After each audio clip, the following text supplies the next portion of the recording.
Welcome into another episode of Outside Shots with Eddie Johnson. I am Saul Bookman, the original Point Book. I just want to say that.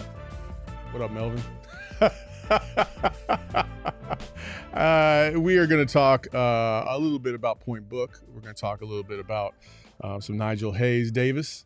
And then we'll get into random things throughout this episode based off of any questions you guys want to ask.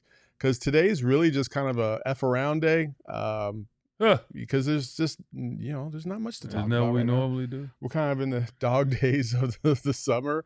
And we got a little 2-week break coming up. So why not? So if you have questions that you want asked, it doesn't matter what it is, throw it in the chat. We'd be more than happy to answer them, no matter how off the wall they are.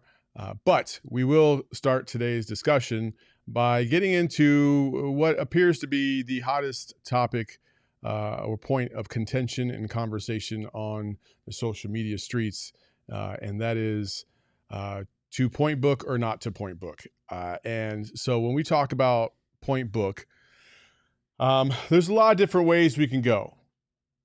But, in general, every single time this topic comes up, Eddie, what is your initial reaction to even having this conversation about Point Book? Do you feel like it's just a useless topic to talk about? Do you feel like there's something to it?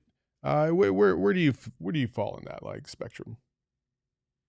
I mean, look, I'm old school. I know I'm the old man on the lawn. I get it.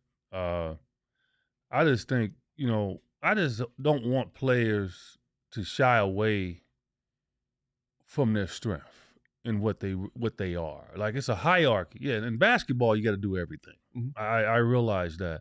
But the beautiful part about basketball is you can play this game, you can play it a long time being two-dimensional, one-dimensional. We've seen it. Mm-hmm.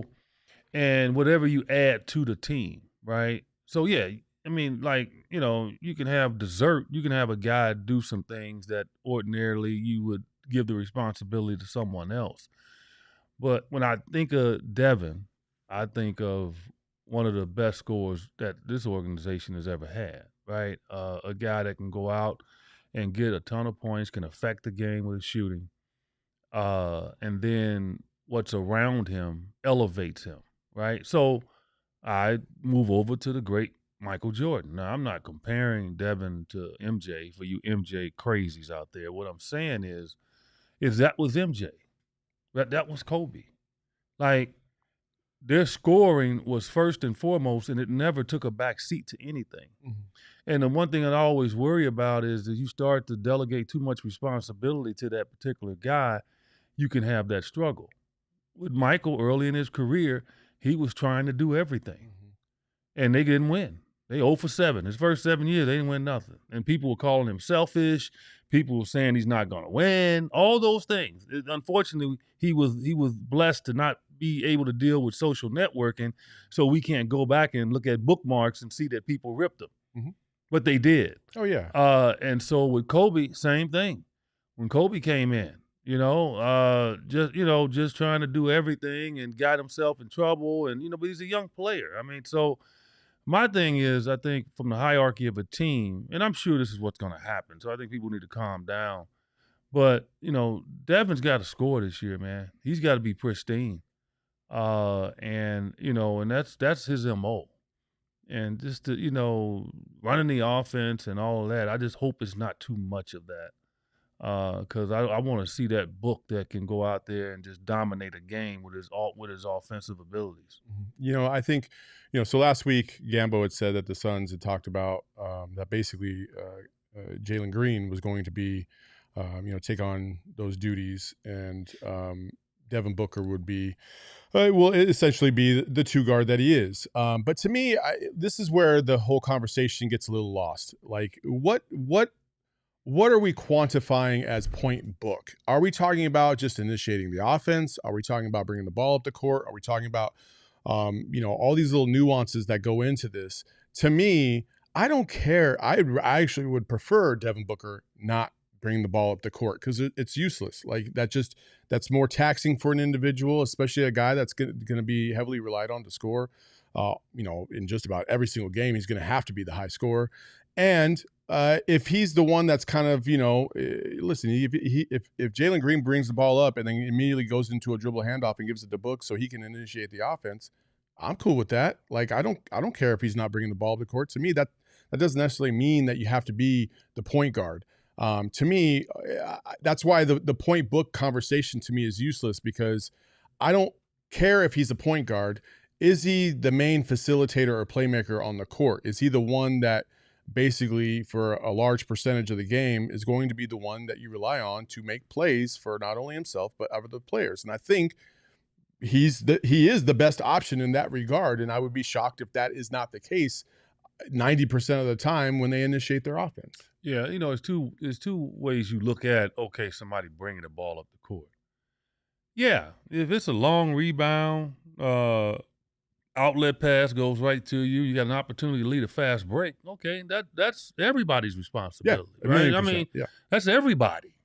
That's one thing. No, I'm not taking away from that. Hey, if you can get a rebound and push that sucker and put pressure on defense, that's not point guard. That's just being a basketball player and understanding the situation and pushing the ball on the break. Like, I would do that all the time. I would do that, but I wasn't trying to bring the ball up with pressure. I'll bring the ball up when I know the court's spread and things are in disarray. But I'm not trying to get turned east and west and just guy up in me and making me. No, why? That's just fatigue. That's the specialty of a true point guard, to deal with that kind of stress. Yeah. So it's just two different ways. Like, if you want to be a running team, right, then long rebound, kick an outlet to somebody, boom, he's confident that he can get in the middle and start a 3-on-1 break, fine. That's basketball. That's not being a point. That's just being a basketball player.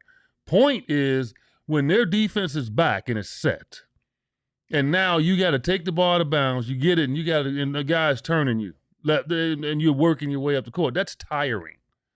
That is really tiring. And so to be able to do that, run time off the clock, and then now get rid of the ball, but then go somewhere else, but knowing the ball's going to try to come back to you. It's a lot. Guys, just look at film. Look at film of, like I said, of MJ and Kobe. They wouldn't bring the ball up. They'd run down there, get the ball, wait till the half, get across half court, boom, go get it. They operate. And I think that's what's going to happen with Devin. I think, based on them saying that Jalen Green's going to bring it up, they're basically saying that. Yeah. They're saying that, no, we're going to try to play Devin off the ball. And I totally agree with it. Yeah, no, listen, that's what I'm in favor of, is, again, not making him the unnecessary, taxing of him physically by making him bring the ball to the court would just be completely unnecessary, in my opinion. And that's why I do agree with you. Like, Jalen Green should be the one. He's younger, he's quicker, he's faster. You can't just ignore that, because, as you remember, when Chris Paul was here, they would try to tire Chris Paul out, make him go zigzag all the way up the court. Then you get across court, and he's got 14 seconds left to go on the clock, because they're just trying to make him work. And they did the same thing to Devin Booker and throw doubles at him to try and get him to work more. Now you got Jalen Green, and I don't think that's going to be as much of a problem, because he's a little quicker. You can get across half court a little faster. You're going to have more time on the shot clock, and I think that's a good way to go about it. Yeah, it's a lot. Say something? Yeah. People, to be a point guard, it's not just to be a good passer. No, it's not. It's really an understanding of the offense, and getting everybody into their spots and making sure that you're getting the offense ran right, succinctly. You don't have to always be the one to have to make the pass.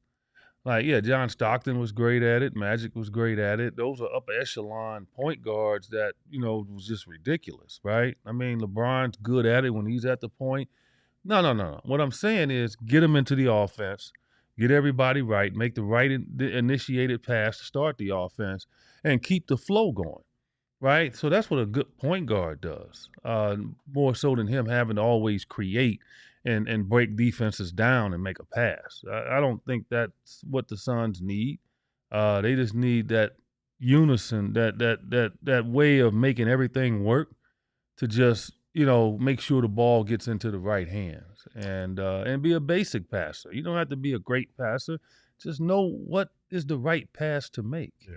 That's all it is. That's all basketball is. Everybody wants the fancy stuff, please. Fancy stuff is 1%, 2% of a point guard. No, it's the right pass. And it doesn't have to be a perfect, fancy pass. You heard of a chest pass, bounce pass? Yeah. I tell point guards all the time, man, if you pass me the ball, I don't care where you throw it. You can throw it over my head. You can throw it down here. I love the fact that you threw it to me, and I'll do the rest. Okay? I'll catch it, and I'll do the rest. Like, if it's low here, I got a way of bringing that sucker up quick and shooting that sucker in. It did not matter. But you just made the right decision. That's what a good point guard is. You make the right damn decision. Yeah. That's what you do. Yeah. I think this fan base, the Suns fans have been spoiled. Like in the history of the organization, they have had some elite point guards, like some of the best of the game. A lot of them Hall of Famers.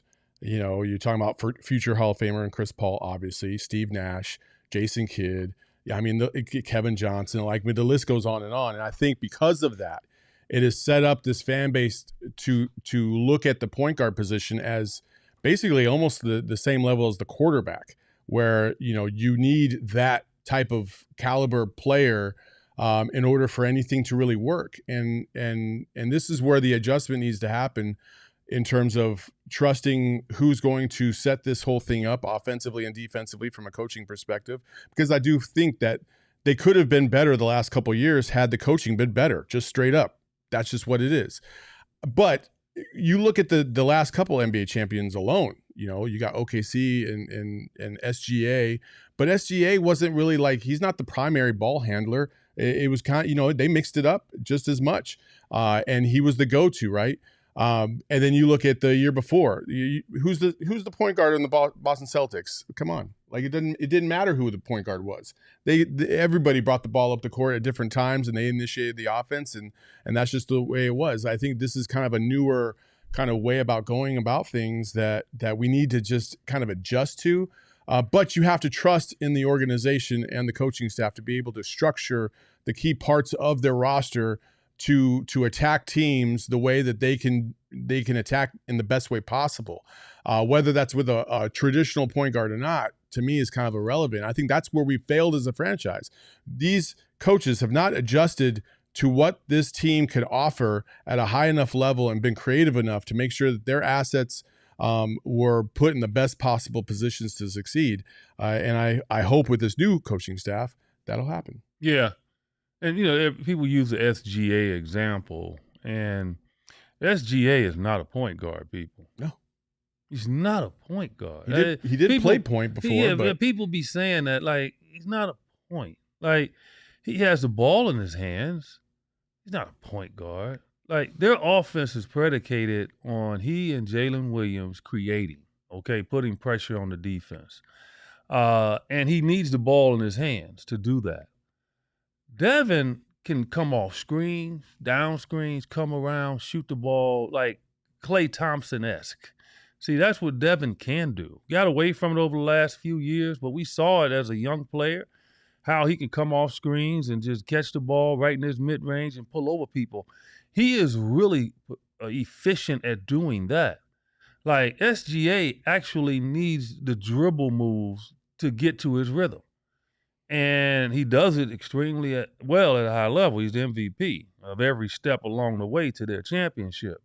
So they understand that with him. And I think they understand that a little bit with Jalen too. Jalen struggles when he has to stand and watch and catch and shoot. He's just like SGA in a lot of ways where he needs to be able to be creative off the two-man game. I just don't think Devin has to do that, you know, and I think that's the difference in those two. But none of them are just pure point guards. They're just offensive players that their system, you know, forces you to give them the ball in certain areas in certain ways so they can stay efficient. So, you know, and that's going to change over the years for SGA too, because the more you keep bringing that ball up like that with the pressure that he faces, you know, you kind of get fatigued during the course of a season. Yeah, no doubt for sure. I listen. I do love that everybody's passionate about this topic for whatever reason, but there's so many examples that I think in today's game you have the flexibility to not just try to pigeonhole yourself into one construct of what an offense should look like and what it should feel like. As long as it is effective, that's really the only thing that matters. And to me, I think that if you have the type of players or the type of player like a Devin Booker, you can use him in a variety of different ways because he is good enough to be effective in most of those ways. And we have seen him be effective as a point point book. We've seen him be effective as just a two guard. He stepped up in big key moments when Chris Paul was injured in Game 1 of the Western Conference Finals.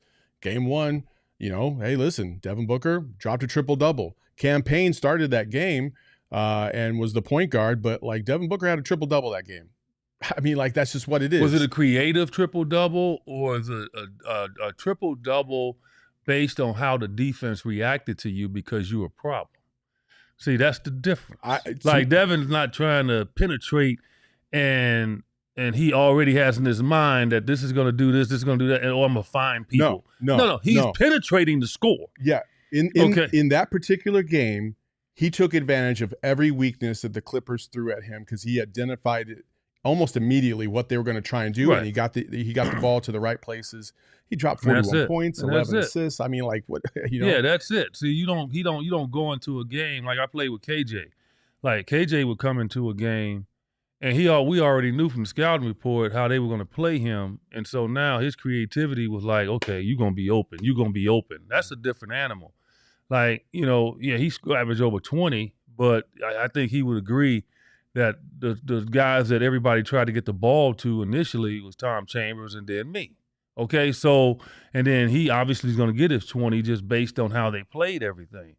But his whole goal was to find people, find Mark West, find, all those different things. And that's not Devin's responsibility. His responsibility is to put pressure on you for you to believe he's going to score. And now the reaction. That's a different animal, right? That's just being a basketball player, not taking bad shots, making the right decision when you are in the throes of the defense really focusing in on you. So that's how he should play, more so than being out there trying to, run the team. We don't want that. So we have a couple comments. First, listen here, Tony Montana, chill, man. If somebody wants to ask a question, I don't care what it is. Hey, we're going to try and answer it today because I said that right off the top. So it's all good. And it's not a stupid question. I think it's a good question, and we're going to answer that. So not right now, though. And then also earlier or later on in the chat, sorry, somebody said not effective. They were a great offensive team still. It was just defensively they were garbage. Or defensively they were garbage. Booker led the lead in 3-point assists and hockey assists, which is true. He did. I think. Listen, when you're talking about effective, again, that's so subjective. A lot of people look at effective. They'll look at the stats. Some people will look at wins and losses. And I think the stats would say that Devin Booker is effective as point book. I think the wins and losses might tell you a different story. And so, at the end of the day, it's about winning games. And last year, the Suns did not win enough games. The year before, the Suns did not win enough games. They got, obviously swept in the first round 2 years ago. So we have to kind of manipulate this into making sure that it's not just about Book. That's where everything kind of fell apart last year. I felt like it was all about KD and Book, but the other pieces were not consistent enough, nor was the flow good enough overall in order to get the most out of every single player on that team. And you needed the most, especially out of guys like Brad Beal and Grayson Allen and all these other dudes that just came up short. And, Tyus Jones, one can make an argument. You have plenty of times about Tyus Jones not getting enough of an opportunity to be able to have those point guard duties in a heavier role. So it's all over the place when it comes to Devin Booker, and you can take and pick and choose your argument and which one you want to really tell your own story and your own narrative with. But I think when you're talking about the team construction, that's the most important part, especially with the coaching philosophy. Suns got off to a great start last year. Everybody started saying, "Oh, this team has a chance to win a championship." What were they, like 8-2? 8-1. Got off to a great start, and they were winning games that were close, right? So I just laugh sometimes at people. I understand defense is important, okay? People, I get it. That's always the freaking go-to move on any damn sport. Defense wins championships. Man, go kick rocks. Go kick rocks. Good basketball wins championships.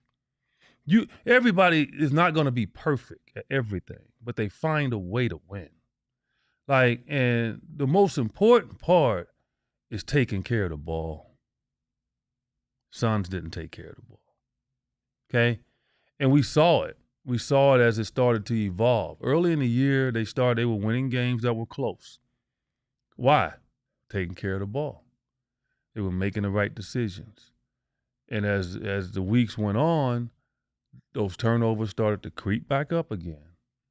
And then the fourth quarter was a problem, right? They were historically one of the worst teams in the fourth quarter for a period of time last year. Those were the two areas that did them in, okay? The great thing about this defensive conversation is when your offense is flowing, your defense picks up. That's how it is. It gives you a good feeling. It's nothing worse than running back on defense and your offense sucks. Because guys aren't concentrated. So the balance of your offense helps you win. I'll give you some examples here. Okay. The Los Angeles Lakers, Showtime, right? What made them a good defensive team is that they scared you on offense, meaning that you had a choice.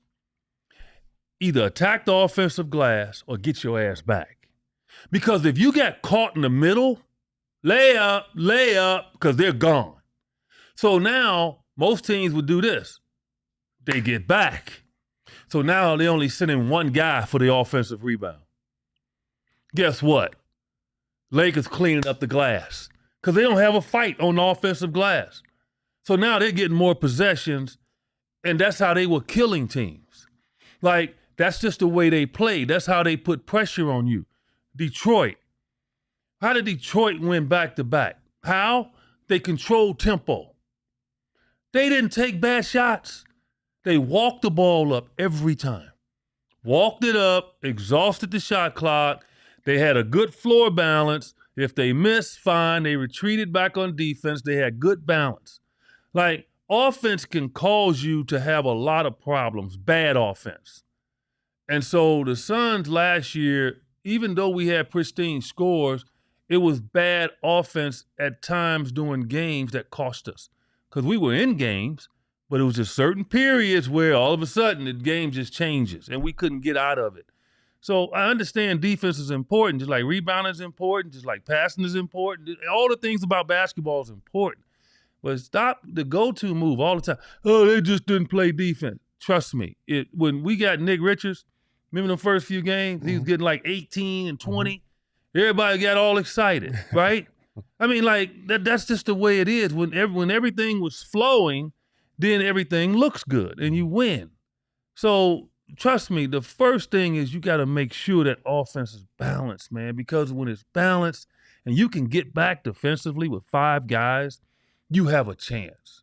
But when you're only getting back with 3 guys and you're turning it over and it's 2-on-1, 3-on-1, and they go on 10-0 runs, 8-0 runs, it just changes the game. And that is started with bad offense.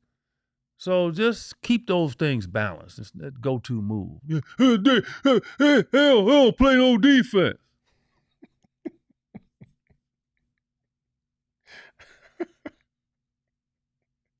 Is that your impression of people? Yeah. Hey, they don't play no defense. Their defense not that good. Man. Oh boy.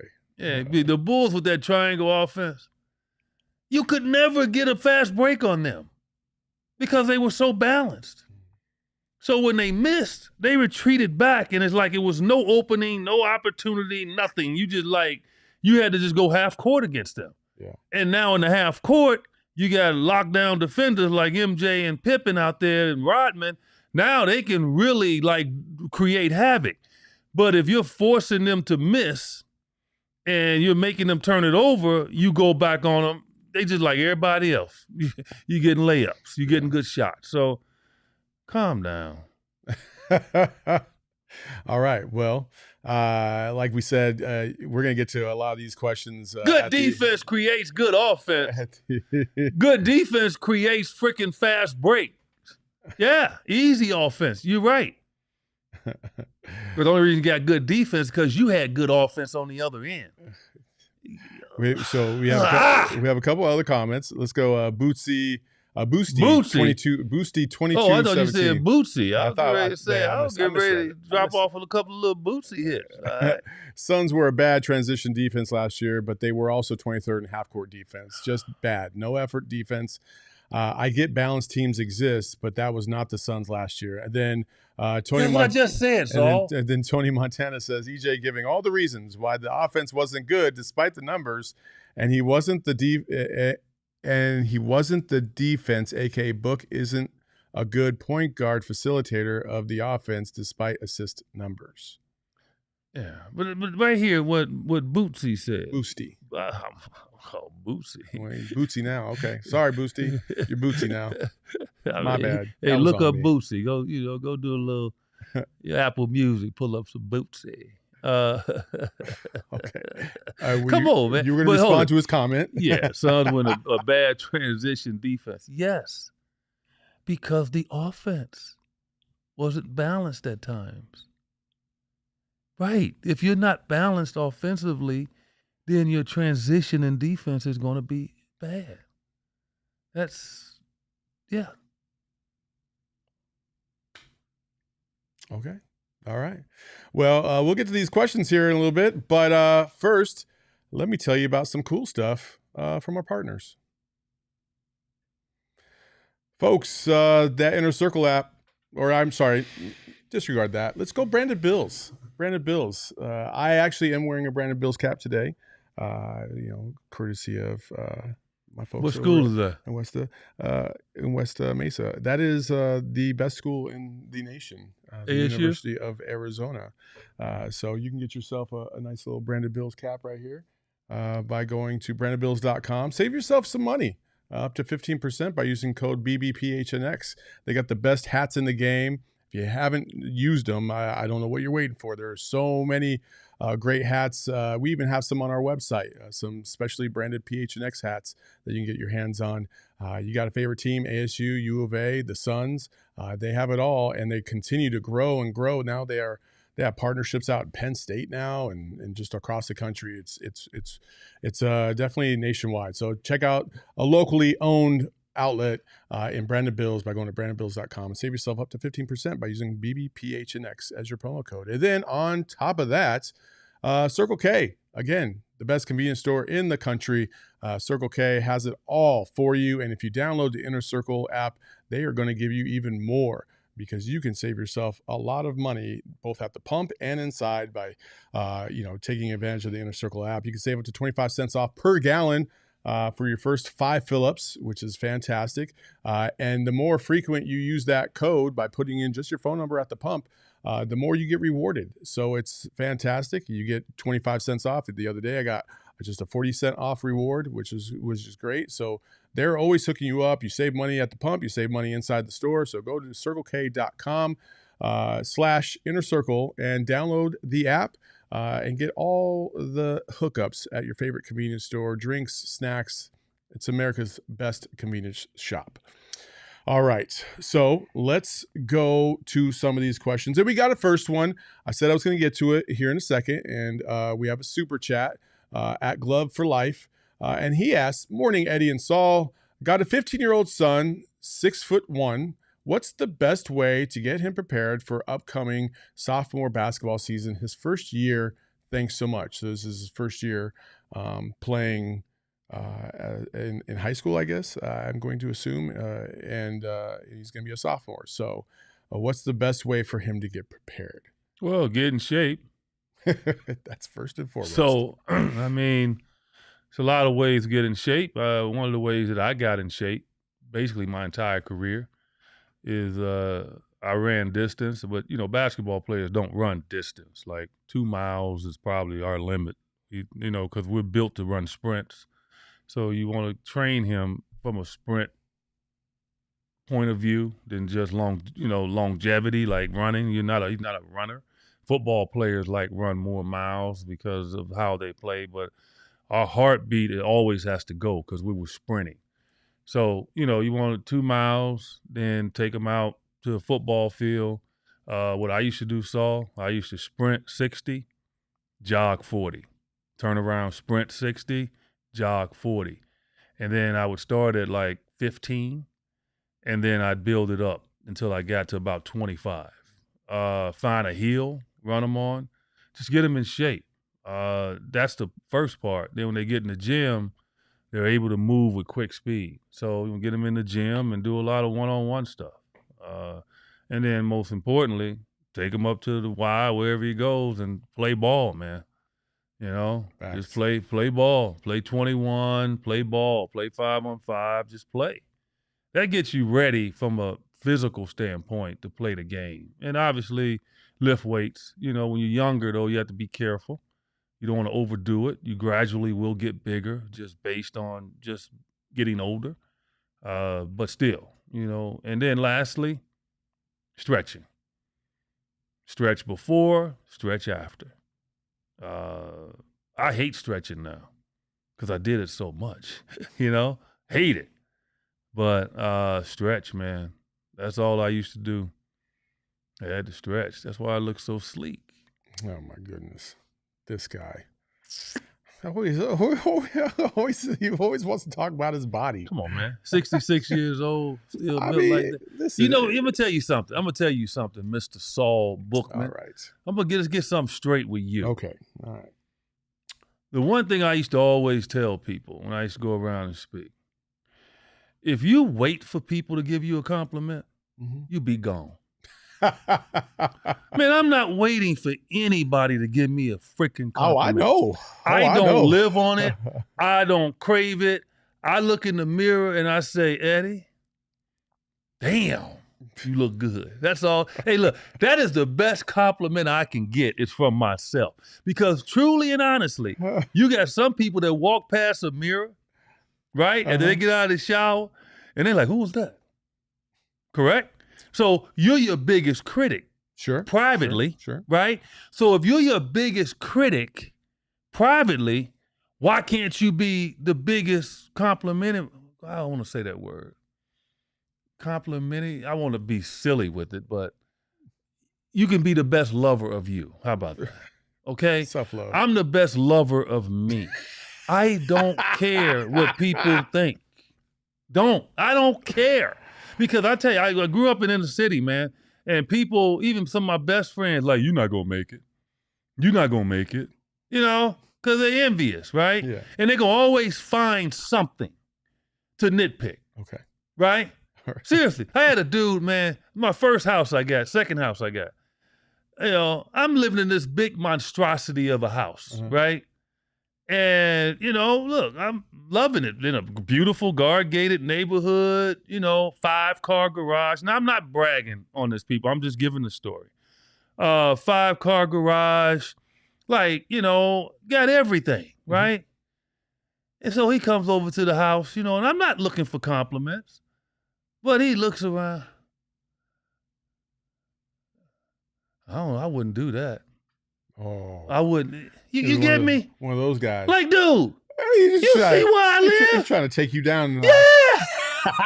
Nitpicking on just the smallest thing. Whoa. I'm like, you feel like you're like, oh, no. Let's bring you back down. Yeah. That's what you're trying to do. So I'm like, man, I learned lesson over life, man. I don't look. If you want to give a compliment, fine. I accept it. Thank you. But I'm not looking for it. I'm not. Just be my friend. Hang out with me. Be courteous. Well, I don't need you to pump me up. I don't. And I've had too many people try to push me down. So why I got to worry about that? Nah. I feel you on that. Do you? I feel you on that. Do you, people? Seriously. So we have a couple other questions, and this one is kind of a duplicate question actually, because we had somebody else ask about Kuminga as well, and this one comes from not only who was that? Sorry, you just scrolled up a little bit ago. Nope, right there. Corey Sanders, and then also Sunder's Dunks in our Discord asked kind of the same question. So I ask you, EJ, is Kuminga a good fit on the Suns, and is he even the type of player they should spend limited assets on? Is it too risky? No, I mean, he can play. He can play, man. I just think with him and Steve's a good friend. Sometimes, Steve didn't trust him. Mm-hmm.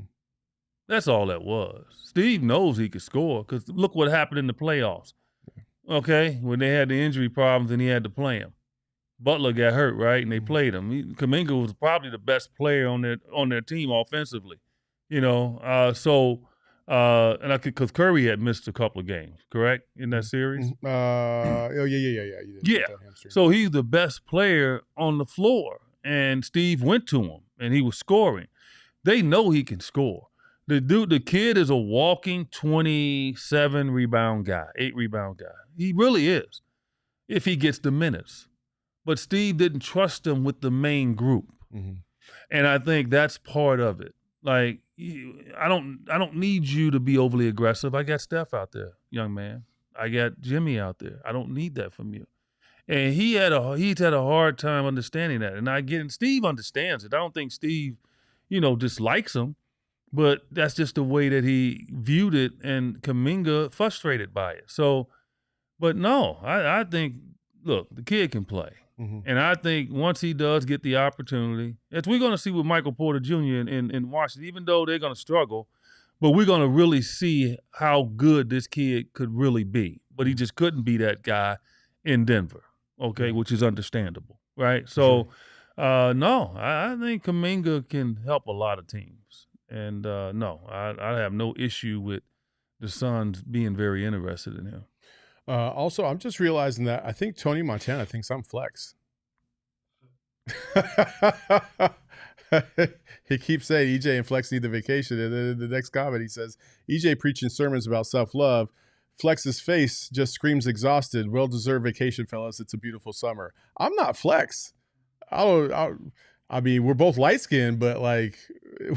Y'all light-skinned. I mean, that's it. You might be Steph next time. Oh. Might be Clay.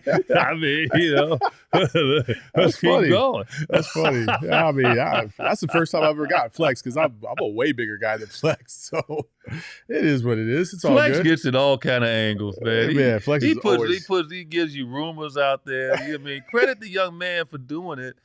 And a lot of the stuff he does say it comes true a lot of the time, So, but people want. I protect them though. I do. I protect Flex. I guess I got to protect you now. Flex too, Flex Jr. I was like, he said it a couple times in the chat. I was just like, I think maybe he was looking at something on Twitter at the same time. He was just trying to compare the two. Tony, man, that's funny as hell. We appreciate you being new to the channel. I do appreciate that. I'm Saul. This is Eddie. Thanks for joining us today. It's all good though. Okay, we got another question. Psycho Blue in our Discord says, who did UWM scam out of a mortgage in the national media for them to go out of their way to deride and even lie about Matt, like when The Athletic says he doesn't actually have any money despite nothing in the mortgage media to insinuate as such. Who said that? This is Psycho Blue. You remember the guy that you gave tickets to last year because he donated some money to our... No, I know who he is. I know, but he said that's a story on Matt. Yeah, there's rumors out there saying that Matt Ishbia doesn't have money. I can't even say that seriously. Like, what do you mean he doesn't have money? Listen, I've been to both of his houses. Both of them. Both. BOFUM. And he still has them. They're Both of 'em. they're right next to each other. Okay. All right. Okay. I mean, look, I don't know how you can build a 75,000 square foot monstrosity and not have money. No kidding. That's as far as I'm going to go with the house. I felt like I was in Disneyland.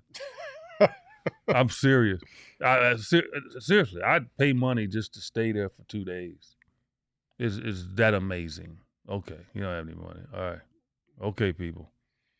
I mean, yeah, it is what it is. I don't even know where those. That's those what people do, though, man. Yeah, Like, look, listen, man. I got a used Mercedes, okay, my second year in the league. And I took it home, Chicago. You know, I knew the police around there, so I kind of parked it halfway on the sidewalk, whatever, you know, because the streets were narrow. And so I get out of the car, and this guy I grew up with, he walks up to me, and he says, yeah, you know, a nice car. I'm like, it's all right. It's a car. He says, yeah, but I heard you don't make that much money. I don't make that much money. I got more than you. Well, where did that come from? Yeah. I heard you're not making that much. Like, dude, I'm in the NBA. That's what we all hope to get to. I said, why are you worried about what I make? Again, just trying to take you down. Yeah. It's like it's people crazy. just, man, they feel so like envious that they try to find ways to just take you down. And you know what? The good thing is, if you go the opposite way, you'll find people that'll lift you up. Like, I got my event coming up again here in October. Yeah, you do. You know, Eddie Johnson and Friends. I think the dates 17th, 18th, and 19th, people. October? But yeah. Okay. And let me tell you something. I have so many people that donate money to my organization. And the only reason they do is the relationship, right? And sometimes and how I treat them and how nice I am to them. I anoint them, lift them up. You don't lift up people. You won't get rewarded, man. Just be yourself. That's so selfish. Like, I have a guy that has donated, I won't say his name because he hates that, his family, but they've donated almost $700,000 over the last 3 years to my organization. And they just keep writing checks, you know? And it's the relationship, you know? And I'm able to send all these single moms to school and just get them cars and do all the great things I can do for single mom. It's Helping Hands for Single Moms. That's the name of the organization. And, you know, like, it's just a relationship. You know, it's amazing how people want to nitpick on people. And you know, Matt Ishbia is saving Suns fans a lot of money, isn't he? By watching free TV. Oh, yeah. Huh? Yeah. And making sure that they can feed a family of 4 under, what was it, $100? Was it $155 or something like that with the hot dog? It's 100 with the hot dogs. Everything they got like a $2 section upstairs. Yeah. So if he needs money, wouldn't he just raise the prices? Wouldn't he go sign for cable? I mean, yeah, it makes sense. Listen, it's all good. I think listen, I think people get frustrated. There's this animosity because of the way, and like, I feel like every new owner that comes in the league and tries to win a championship from day one always gets torched. Ballmer got torched. Cuban got torched. Like, new owners that try to do too much at the beginning, right? And there's a lot of jealousy when they want to bring that kind of stuff up. I went to his company. I went to his company in Detroit. UWM. The whole team. Mm-hmm. It's a college campus. It's literally a college campus. Yeah, it's pretty big. 8,000 employees, and they're all divided. You remember that scene in Trading Places, mm-hmm. where, remember, they walked in and Dan Aykroyd was in there. They had the table full of all the people in there, and they stuck the, whatever it was in his pocket. Oh, yeah. Right, yeah. But this room was impressive, right? That's how his teams are divided. So you go in there, they're at this long table, and it's like maybe 30 of them at a table, and that's a team. And it's team, all throughout this building, okay? And then not only are they a team in regards to the mortgages, but they're a team in everything. They have intramural sports. So they got football, they got soccer fields, they got basketball courts. It's like a college campus.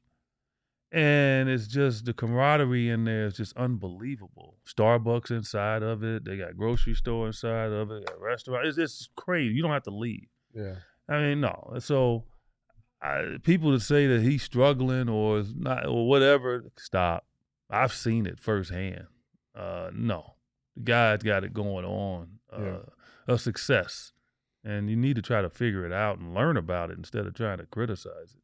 Yeah. I mean, listen, I think every single one of us, whether we're on a podcast or we're just successful at our jobs, if you have any kind of shine whatsoever, there's always going to be somebody that's going to try and tear you down, right? Yeah. That's just what it is, right? Like even back, like this is a stupid story, but like back in December, right? Like unfortunately, we had to make some moves around the company, and it wasn't something that we wanted to do, but it happened, right? And then I go on some of these message boards and I see somebody saying like, well, I've never met Saul in person, but he seems like he'd be a phony in person.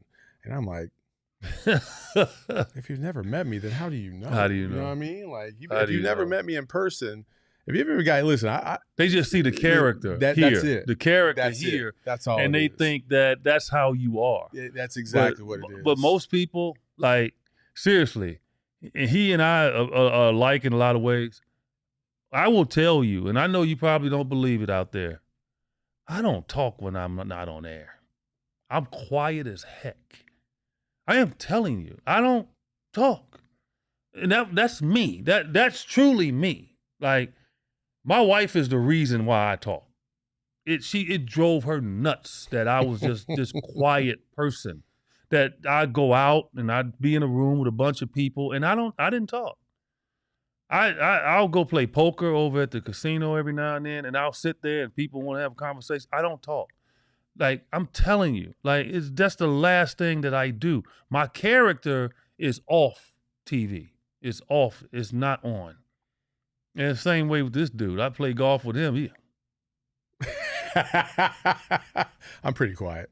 I mean, dude don't say nothing. Yeah, it's true. It's true. Yeah, mostly because I'm just pissed because I probably shanked another one out of bounds or something like that, and I'm trying to catch up to this guy. So, a couple more questions. This one is for either of you gentlemen. This is from Ogre Jake McFubin in our Discord. In the entire state of Arizona, which is your favorite golf course to play? Well, man, all due respect to all the golf courses here. I'm not gonna, There's a lot of phenomenal. It's just so, and I'm blessed to have an opportunity to be able to do that, right? And I love infomercial. Combat Golf. Download Combat Golf app, okay, on iOS or Android, and that's EJ's app where you can find guys to play with that like to play the way that you play. But also, I would say my favorite all time here, and I was a member there when it first opened. It's out in Maricopa, Southern Dunes. Like, I was one of the first members out there. We only had like 60 members. I mean, it was ridiculous. I mean, just go out there and you can just play golf. We didn't have tee times. You just show up and play. That will always be my number one. But I belong. Good, huh? Yeah, it's that good. I haven't been out there yet. Oh, it's the challenge there, and just it's no homes out there. It's just like you're out there, But it's not a desert quote unquote course. And then obviously, Mesa Country Club, where I'm a member there. I love playing there. They've just changed it a little bit and added some stuff, and it's even tougher than what it was before. But man, I play them all. Estancia. Whirlwind. I'm a member over there. Biltmore. It's just I just love golf, man. Yeah. Getting ready to go on a golf trip in September. I know you got one coming up next year. I got to commit to. But no, actually, we changed it. I don't know if I gave you the update. Okay, you got to give me the update on that. So, And trying to look, take this I dude to love playing Ireland. golf. And so what I might do on Cameo, if you all ever come on there, and I'm gonna add this to my app as well, is why I'm gonna add like a part of it to where you can actually set up a date to play with a celebrity. You know? Seriously. Okay. And you know, because people think they can always beat celebrities. True. And so, you know, look, if you could play golf and you like to, you know, gamble a little bit at golf, not a lot of bit, okay? Not a lot of bit. Not trying to break anybody, okay? But you like to compete, you like to talk smack, you want to play golf with EJ. I'm not gonna lie. The first time you invited me to go golf, you were like, "We play for money." I started stressing. The day Because before, you thought I was gonna be like the some day break number. before, What type of money? the day before, I'm sitting there with my wife. I'm like, EJ invited me to go golf. I said yes, and then he told me that they play for money, and I was just like, I don't know if I can afford this.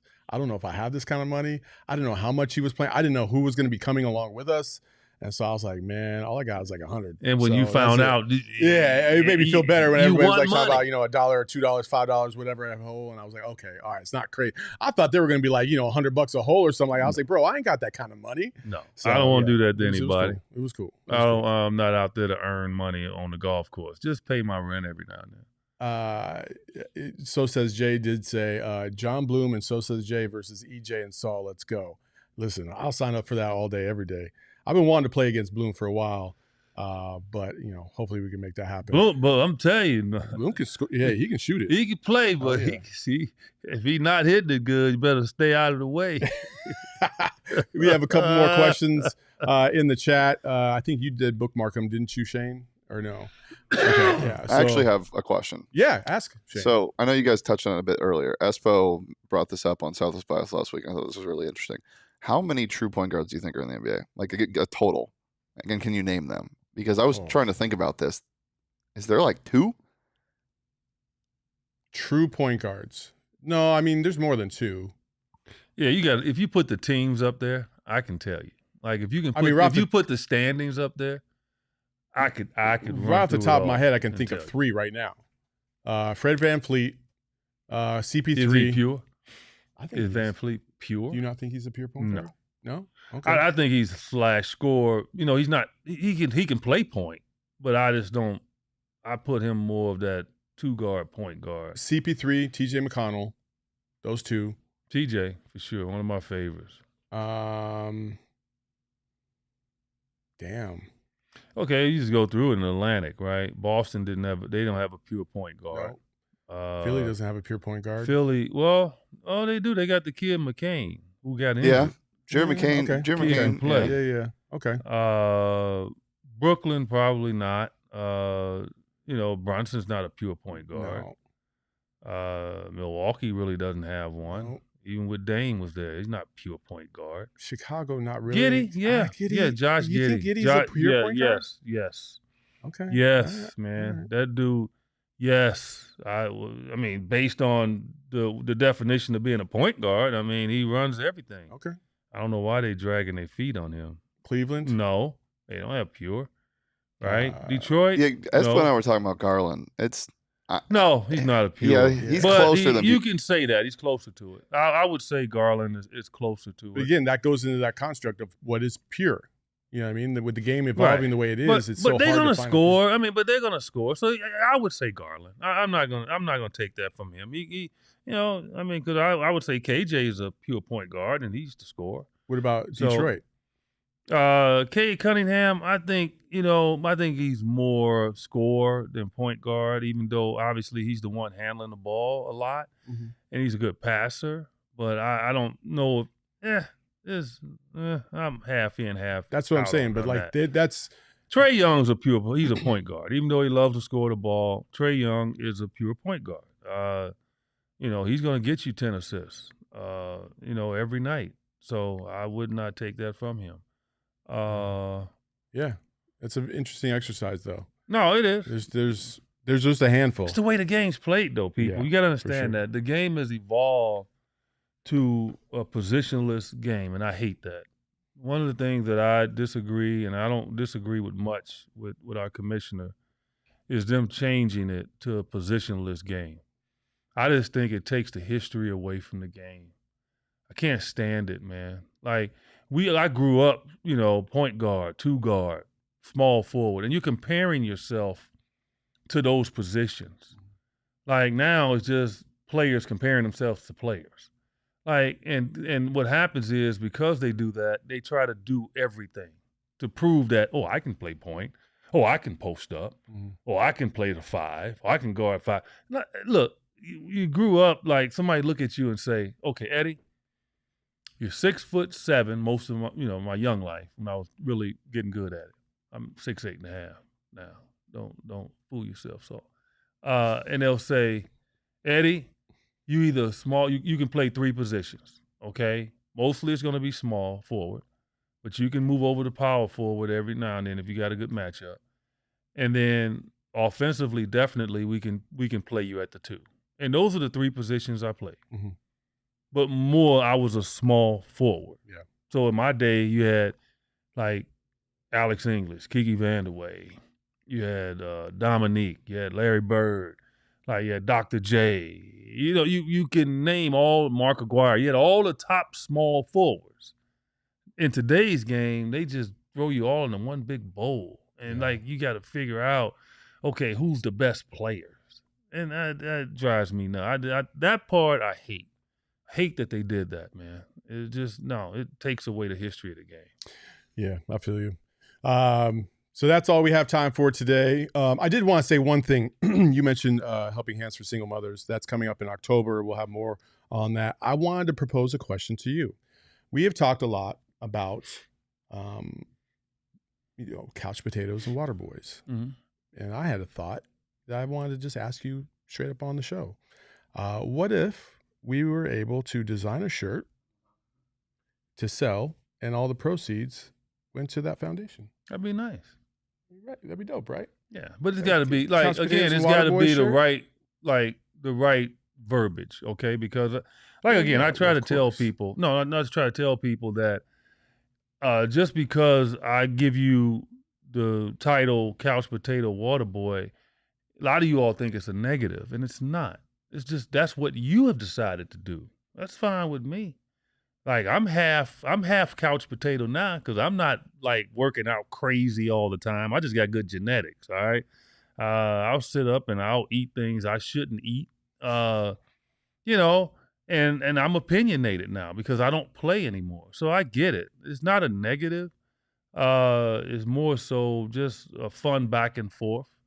And everybody's not a couch potato and a water boy, and water boy is higher than the couch potato. Water boy at least got to the locker room. Couch potato won't even get out the house. So if I call you a water boy, that's a level of respect still. It's like, you was hanging around, but you just weren't there, on the court, unless you was doing timeouts. Little Big Man TV said water boys was a slur back in the day, guys. This is true. But then Boosty said EJ called me a certified water boy on Twitter, and it made my day. So there you go. Yeah. Well, it's not a slur. And look, it's a lot of words in the English language that you can say that could be a negative, or it can be a positive. All right. So that's not a negative. You can follow him. You can follow him at JumpShot8 on Twitter and on Instagram. You can follow me at Saul_Bookman. Amelia says, thanks, guys. Miss you on Sun's show, Saul/Flex. I am not Flex, but I do appreciate the new people joining the show this week. We hope you have a great week. We won't be back for another couple weeks, by the way. We'll be back sometime in the middle of August, just so you all know. The dog days of summer are here. Enjoy your weekend. Man, everyone. It'd be over. It'd be here quickly. I'll be working.